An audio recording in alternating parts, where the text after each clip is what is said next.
Green card होने का ये मतलब बिल्कुल भी नहीं है कि अब आप 110% सेफ हैं। अमेरिका वापसी पर आपको रोका भी जा सकता है।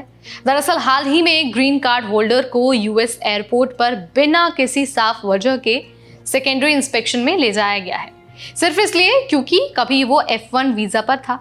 अब सोचिए, सब कुछ लीगल है, ग्रीन कार्ड भी है, कोई क्रिमिनल रिकॉर्ड भी नहीं है, फिर भी सिस्टम आपको टारगेट कर सकती है। तो क्या ये पुराने वीजा रिकॉर्ड्स की गड़बड़ है? क्या अब हर ग्रीन कार्ड होल्डर को सतर्क रहना पड़ेगा? आज इस वीडियो में हम आपको सारे क्वेश्चंस का आंसर देंगे, पूरा माजरा समझाएंगे, बताएंगे कि आखिर मामला क्या है और ये बात शुरू कहां से हुई है। नमस्कार, मेरा नाम है नेहा उपाध्याय और आप देख रहे हैं एनबीटी टेक एड। तो देखिए, बात शुरू होती है एक सोशल मीडिया पोस्ट से।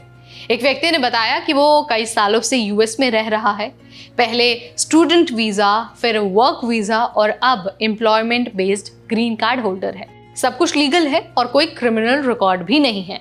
लेकिन जब वो हाल ही में विदेश से वापस यूएस आया तो एयरपोर्ट पर सीबीपी यानी कि कस्टम्स एंड बॉर्डर प्रोटेक्शन ने उसे रोक लिया। उन्हें सेकेंडरी इंस्पेक्शन में भेजा गया। सीबीपी ऑफिसर ने सिर्फ इतना कहा कि it's something I couldn't wave of. कुछ मिनटों बाद एक और ऑफिसर ने उन्हें जाने दिया, लेकिन जाते जाते एक अजीब सा कमेंट कर दिया। कमेंट ये किया कि it's probably because you were a student. अब जरा सोचिए, एक ग्रीन कार्ड होल्डर को सिर्फ स्टूडेंट होने की पुरानी हिस्ट्री पर रोका गया है और उसे सेकेंडरी इंस्पेक्शन के लिए भेजा गया है। इस घटना के बाद कई लोग सामने आए और उन्होंने भी ऐसी ही स्टोरी शेयर की है। ज्यादातर मामलों में कॉमन कारण था, यानी कि सेविस रिकॉर्ड का सही से क्लोज ना होना। सेविस यानी कि student and exchange visitor information system. ये वही सिस्टम है जिसमें हर इंटरनेशनल स्टूडेंट का डेटा होता है। अब देखिए, अगर आपने कभी स्टेटस वायलेट किया है, जैसे कि अनऑथोराइज्ड सीपीटी स्टेटस एक्सपायरी, या फिर अगर डीएसओ ने आपका सेविस टाइमली क्लोज नहीं किया है, तो सिस्टम में रेड फ्लैग लग जाता है और जब आप बॉर्डर से एंटर करते हैं तो वो पुराना फ्लैग सीबीपी ऑफिसर को अलर्ट कर देता है। अब यहाँ पर एक और बहुत इंपॉर्टेंट सवाल है। सवाल ये है कि क्या इससे आपका ग्रीन कार्ड कैंसिल हो सकता है? अब देखिए, ज़्यादातर मामलों में तो ऐसा नहीं हो रहा है।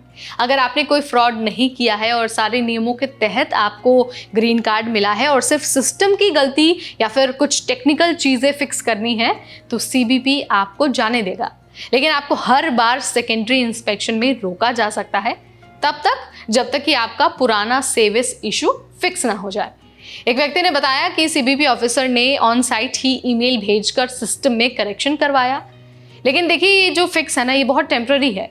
अगली बार फिर से वही इशू रिपीट हो सकता है। तो अगर आप भी कभी F1 वीज़ा पर थे और अब ग्रीन कार्ड या फिर वर्क वीज़ा पर हैं, तो आपको कुछ चीज़ें बहुत ध्यान से चेक करनी चाहिए।